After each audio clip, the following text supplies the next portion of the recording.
those stairs.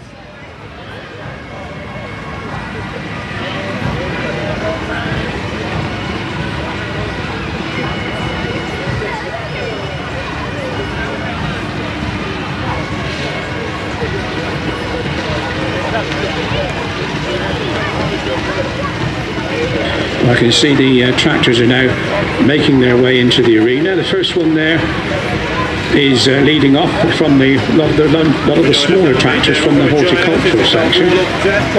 I was just looking at that, John. Little Ransom's MG crawler. Whether it's an MG2 or not, I'm not certain. But looking at that, John, look at the living hut on a living wagon on the back. But it's obviously not for a person, is it?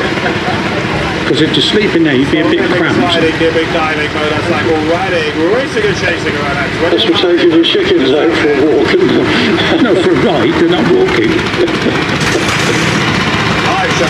So one of those little crawlers, and I'm not certain which one it is, you may have already mentioned about the pictures in the newspaper. And there's a picture of that one when it was here possibly 25 years ago, and it's still with the same family. I think the gentleman's daughter was bringing it around this time, but it's very interesting to see those old photographs in the newspaper. Yes, there's I was just looking through the original programme for the 1971 show the other day, and while there's a lot of changes, some things haven't changed much at all. I remember the early days when I had an old house, an old tractor, and eventually got myself a lorry, and this would have been about mid-70s. You used to sort of look around and see where there was a rally, because you didn't have to book in then, and you'd get somebody get in touch and say, hey, we're going to a rally this weekend. Where are you going? Netley Marsh. Where's Netley Marsh? And so we ended up coming down here in the mid-70s when we used to come down here for the old tractors. Well, I think you didn't have to book in, as you say. No. You just turned up and everybody was a good time. It was a lot easier and a lot more flexible, because you didn't have, not that only against them in some cases, but you didn't have the health and safety feeling going in it, which often people think they know what they're doing for your best, but 9 times out of 10 they don't, I'm afraid. That's my opinion. So if you're listening in health and safety, that's my opinion. But you didn't have all these problems, and the arena used to be separated by a bit of rope. Well, nowadays they say that the inner rope has to be there, but the inner rope wouldn't stop a person coming through it, let alone something else on this piece of machinery if it went wrong. But there we are. That's off my soapbox. The first one that's coming around to contain that's a little Ransom's crawler, and they built several versions of these around and during or after the war years, and they were designed mainly for market gardens, and they had a complete range of implements to go with them. You could have a set of disc harrows, a lovely little single-furled plough, cultivators, rakes and so on, or harrows and all sorts for them.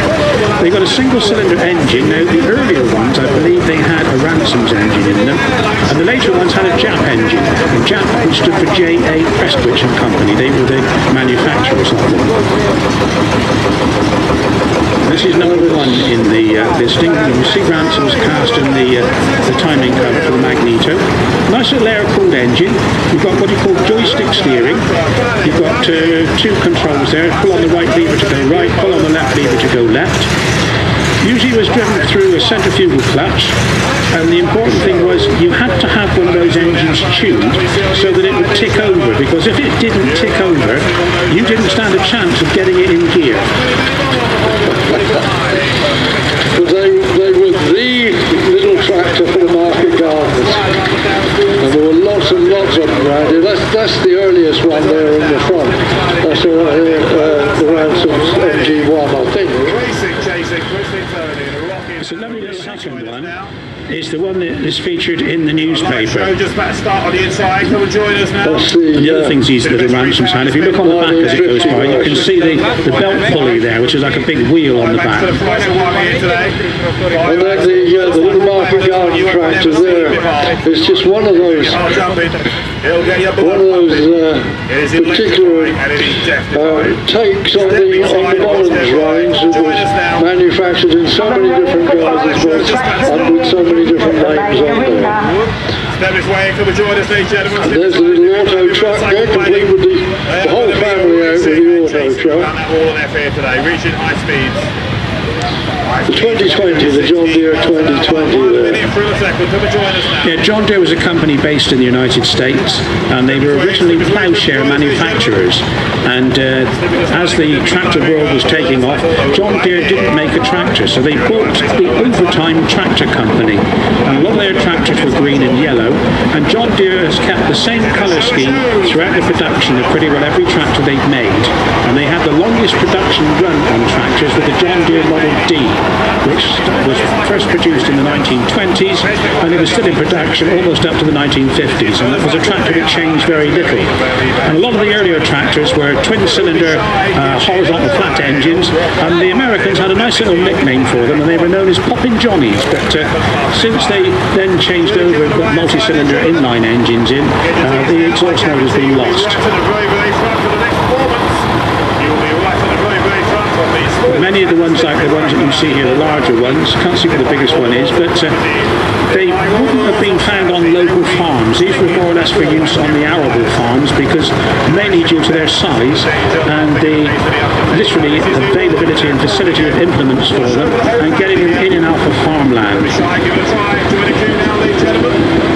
Well, that one came actually, was brought in from Texas, that one. There was a company called plenty of room for it. There was Don Macmillan and Company from, I believe they were based in Devizes in Wiltshire, and Don Macmillan was the John Deere agent for this country, this area. Sorry, John. The old Fordson there, the Fordson Standard, this is one of the orange livery Fordsons. They were built back in the war years, and the colour orange proved to be a beautiful target for when the tractors were stored at the manufacturing plant. And as a result, they were being bombed, so the company decided to then change the colour scheme from orange to green. There's that John Deere you were talking about, isn't it? Just there. I'm pretty certain that the old John Deere that's going past now is one of the John Deere Model Ds. Nice to see it in lovely off-farm condition. And there's the quintessential Ferguson there with the plough on the back, which finally came out as the Ferguson's trademark. Being followed by a Marshall. This is a Marshall Series 1, and the Series 1 is always distinguishable by the cigar-shaped exhaust. It means stop, by the way. Don't take any notice. There's a really hard-working addition there, isn't it, of the David Brown there with that timber winch on the back. Yeah, that's possibly, I don't know whether that would have been an aircraft model or not, but it's not in the RAF livery. But David Brown built some of these with winches on the back and a Brockhouse fluid flywheel, which meant they were usually used for towing bomb trailers and the likes of aircraft around airfields. And having the fluid flywheel, you could get the things moving gently without slipping the clutch and burning it out. Well, there's no problem with burning out the clutch on this one that's coming towards us now. Number 6. Number 6. Because it's actually the bottom part of it is the transporter bit, isn't it, really, for it? I've got a feeling that was a Merry Tiller. I may be wrong, but it looks like it's a Merry Tiller because you've got wheels which you can put on and take off. Yeah. During the war period in the 1940s, and it was 1946 when the government asked Ford to come out and produce a new tractor. And this was it, the Fordson Major. The original ones had the same old 4-cylinder 28 horsepower petrol side valve engine in there, but a lot of people and various companies put different engines in them. And this particular one has got the Perkins P6. The hydraulics, all the electronics, or the electrics I should say, were all optional extras. And there's Nuffield, which has just gone through. Nuffield, of course, from Morris Motors initially, because Morris wondered what he was going to do with a lot of pre-war lorry engines that he hadn't managed to sell, and he started off with the Nuffield tractor. Now back to the with Marshall again. Back with Marshalls again. This is the Series 3, getting towards the end of production for this type of single-cylinder two-stroke diesel-powered tractor. And in an effort to keep up with the modern tractors, they introduced the high and low gear ratio on the tractors, which made them quite significantly different. They also reversed the direction that the engine ran, which made it a lot smoother. In other words, it didn't have the bumping effect. And of course, the tractor, unfortunately, is still what is known as a tug tractor, and that is only capable of towing implements about. Not quite agricultural spec, the next one that went through there. It's very much part of the tractor pulling sport these days that goes on. Now the little Ferguson there, the little Ferguson 20. This is the diesel engine version with a link box of a type on the back there. And this was again brought out by Harry Ferguson, who helped to revolutionise the farming industry by attaching implements directly onto the tractor itself. Back to tractor pulling again, Malcolm, with this particular one. There's not much else you can do with it. Formula 1 spec.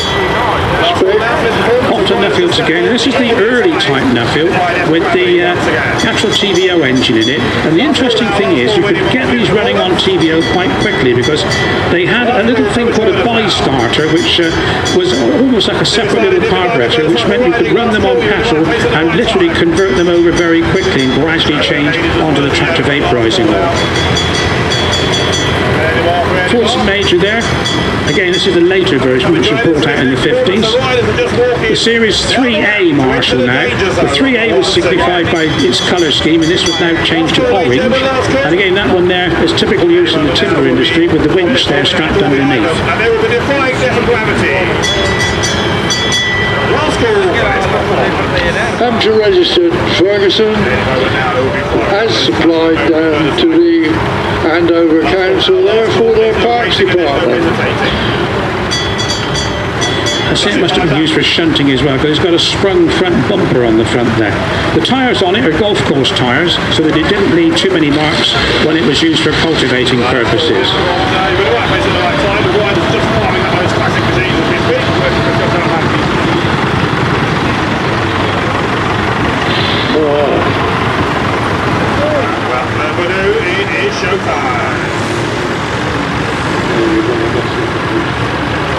The Ferguson 35 going past now with a mould plough on the back.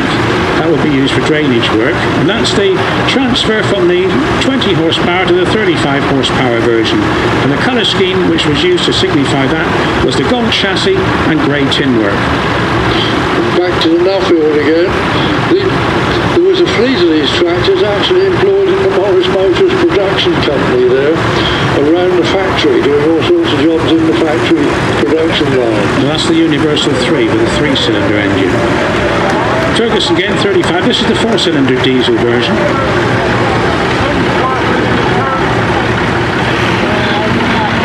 And there's another one of those.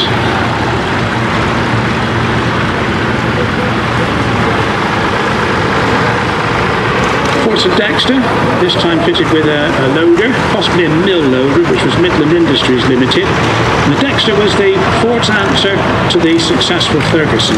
The only difference is the Fortune Dexter had an inline fuel pump, the Ferguson had a rotary pump, but most of the bits on the Dexter were completely interchangeable with that of the Ferguson.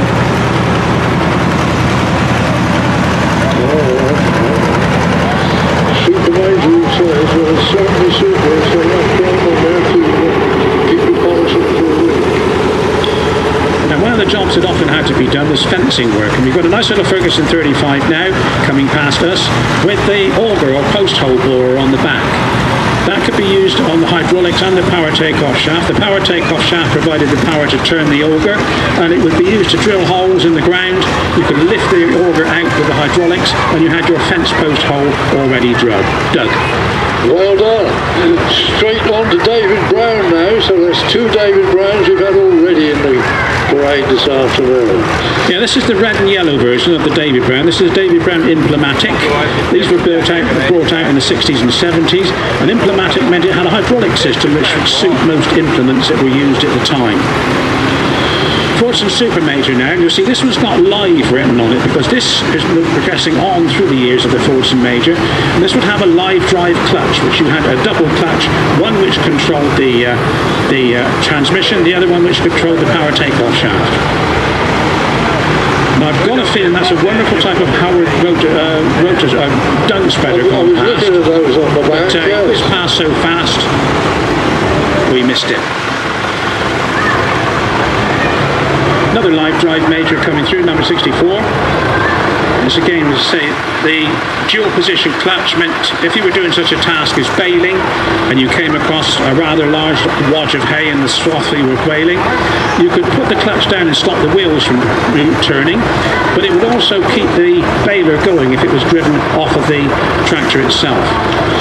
Nice 4000 there. Yeah, the 1000 series of Ford. This is the next one on from the Major, because you'll see this is during the changeover. This is the Ford 4000 Major. County, they were a company that built four-wheel drive tractors, often based on Ford tractor units.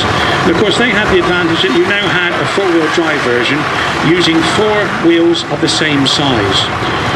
Now the 434 International, yeah. That's rather unusual, isn't it, that one? Yeah, that's a 1966, that version there. And also fitted with a rear-mounted, most likely an International mower.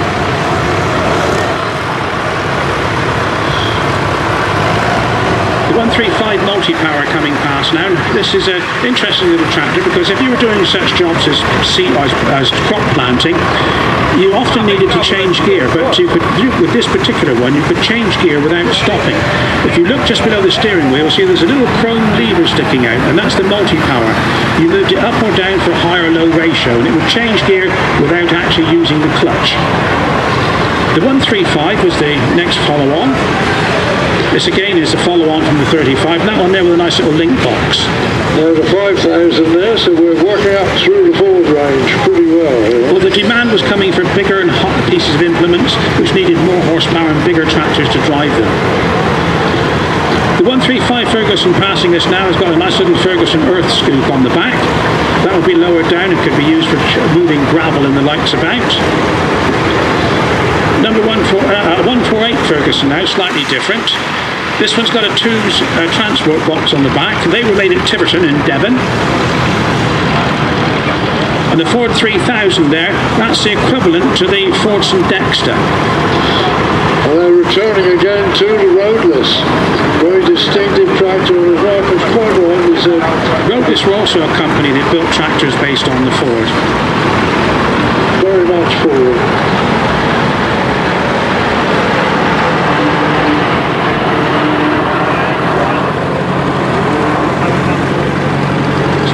Majors, when you consider that these engines have been fitted in them, they were never ever intended to be fitted in engines like this, and the back end of the tractor was designed to take about 50 horsepower. And once these back ends got owned by the tractor pullers, they had something that they were sometimes putting about 500 or 600 horsepower through.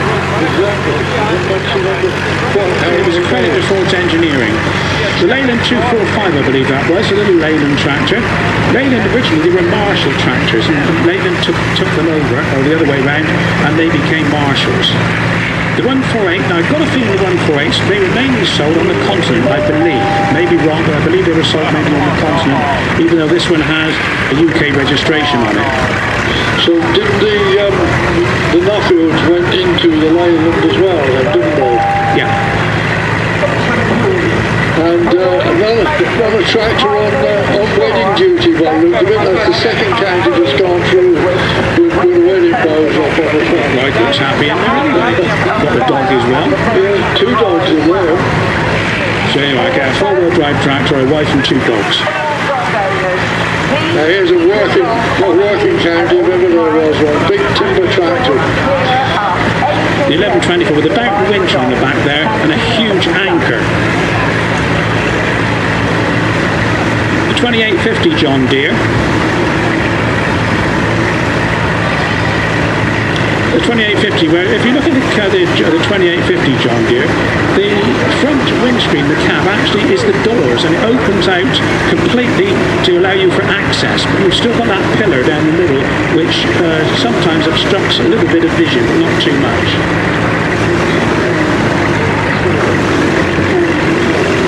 The 8340 Ford Power Star tractor now. Again, much bigger tractor again.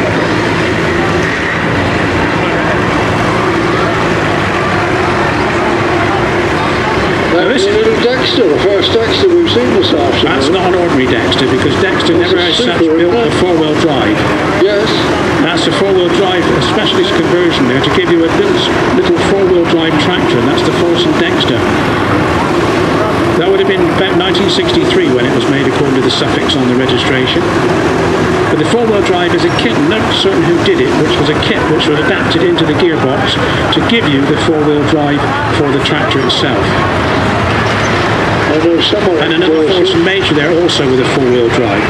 Now that could be a Manuel conversion, but it hasn't got the Manuel front wheels on it. Manuel were a company that took axles, modified the gearboxes, and then gave you a four-wheel drive tractor. The Nuffield 460, reckon that was 60 horsepower on 4 cylinders. I did come across a Ferguson that had been converted to four-wheel drive using Land Rover parts on the front axle. Here's the original type of Ferguson Dexter in off-farm condition. Again, it was brought out to compete with the little Ferguson because Ferguson was now literally taking over the farming world due to their hydraulic system. And we're back to David Brown number 3 now. And this is the Crop Master. Now these were also known as the courting tractors because you used to take the milkmaid out to do a little bit of farm work. And if you notice, the throttle is mounted on the left-hand side of the tractor. So if you were driving with the milkmaid, you constantly had to adjust the throttle. So that's a little courting tractor, it was known. A little bit of thought from David Brown because they gave you that apron which was supposed to help protect you from the cold weather. And there's ducting along the side of the engine itself to convey the warm air from the radiator along past your legs in very cold days and cold weather in the winter. There's another road this now, the Ploughmaster.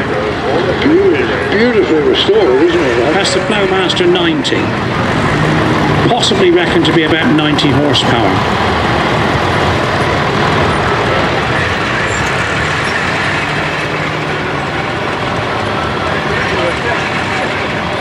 Ford 4000, which was the follow-on after the Ferguson Dexter, the next one up in the range. This was practically almost the size or the equivalent to one of the Ferguson Major diesels. Now the Ferguson here, and this one's actually one of those that were produced in Cork, 1918, and just look at it, there is absolutely no rubber wear on there at all. And I think this was the oldest tractor at up in...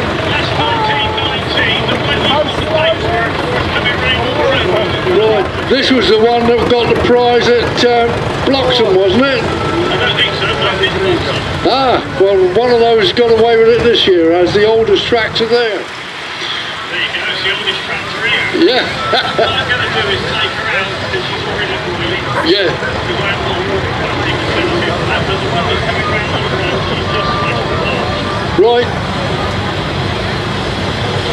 So I stop for a chat and everybody else goes past him now. Massey Ferguson also going past now, the 35. And if you look just behind the exhaust, you can see a little picture of a Ferguson with a 2-furrow plough. And that picture became the logo for Ferguson tractors. Another couple of Ferguson Major diesels.